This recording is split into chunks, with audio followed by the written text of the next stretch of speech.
Hey y'all, today I'm going to be showing you how to make some honey garlic. I'm going to show you a couple of tips I have for peeling garlic and kind of the process. So let's look down here and take a look.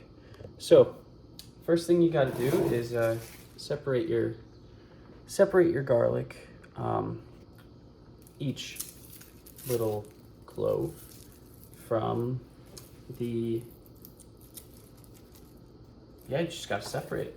All right, next thing I like to do, the way I like to get my cloves to separate is to take a big meat cleaver. This one was actually refurbished by Doug Chong. He is a good guy. Made the handle, all 100% homemade.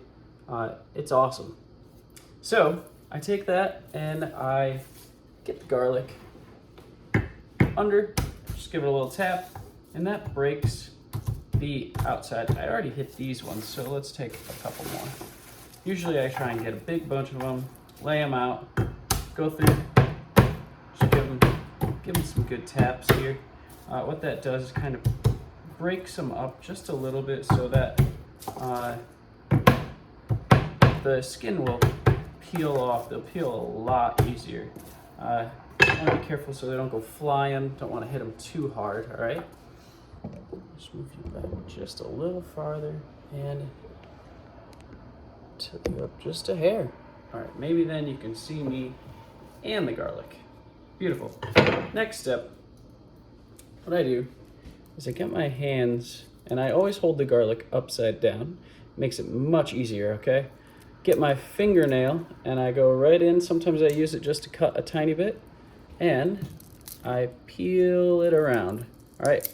Always keeping this, the bottom portion of the garlic facing up, and it peels right off. I toss the shell, and do an extra shells, and then toss it in. I am almost done with doing 2 pounds of garlic. This is my last maybe little, I don't know, last few ounces of it. I've done half a pound of 4 different varieties. This one is a Georgian crystal.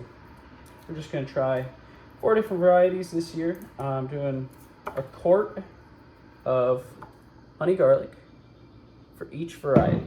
So it's pretty simple. After you get your garlic all peeled up, the next step is you go down and you get the honey. So why don't we travel on downstairs and we're gonna take our jar with us. So the idea behind honey garlic is that the honey and garlic will ferment together. That's supposed to, I think it tames out the garlic. You know, the garlic can be kind of crazy, extremely, garlicky, which is not my favorite thing to eat raw. Some people might enjoy that. My brother Kyle being one of them, probably. But I'm not gonna do it that way. You know, I'm not looking to eat a bunch of raw garlic. So here I've got my garlic and I've got my valve, and I am just gonna pour honey over them. Very easy, very simple.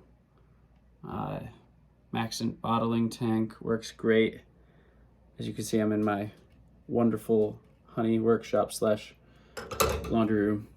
Now you'll think, oh, that's full. Well, what's gonna happen is there's a lot of airspace in the bottom of the garlic, so the honey has to trickle down. And what you do, I've actually got my other 2 jars of honey. You can see there's some bubbles forming on top. That is because the garlic is releasing some air. It's kind of fermenting. It's gonna thin out the honey. Okay, you see it moves a little faster than normal honey. What I like to do is leave the top open just a little bit, and then every day I take it, close it, flip it over, This is essentially shaking it up.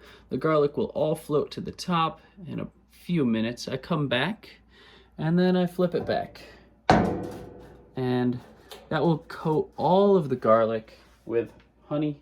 The goal there is if you can coat all the garlic with honey, it keeps it good and safe. It won't mold or anything. Honey doesn't mold. Garlic probably could mold, but it won't in this circumstance. I am making honey garlic, so if you look online, a lot of other people are doing it too. This is just the way I'm trying it. This is I've done this before, but I had some little glass sinking rings that you can basically they're fermentation rings. You put them inside the jar, they're solid glass, and it holds down whatever you're trying to ferment. I did that before. This time, I am not doing that because I no longer have those rings. And people say you can just flip them, and that coats the garlic with honey. Everything stays good with honey. I'm gonna do this. They'll be fermenting like this for probably 2 weeks before I try one because they're gonna be way too hot. You can filter off the garlic, put it right through a screen. I'm thinking I'm gonna do that. And what I realize now is these are some really big chunks of garlic. I think in a couple of months I'm gonna screen them off, and then I might cut them up and put them back in, or cut them up and separate into half-pint jars and sell them like that. So if you have any interest in buying some honey garlic, it's supposed to be very healthy. People say, I have no claims. People say things about propolis tincture, people say things about honey, people say things about pollen. I don't know. You take it, you try it, tell me about your experience. If you like this video, feel free to give me a like, maybe subscribe. This is Bee Sanctuary. Have a good one.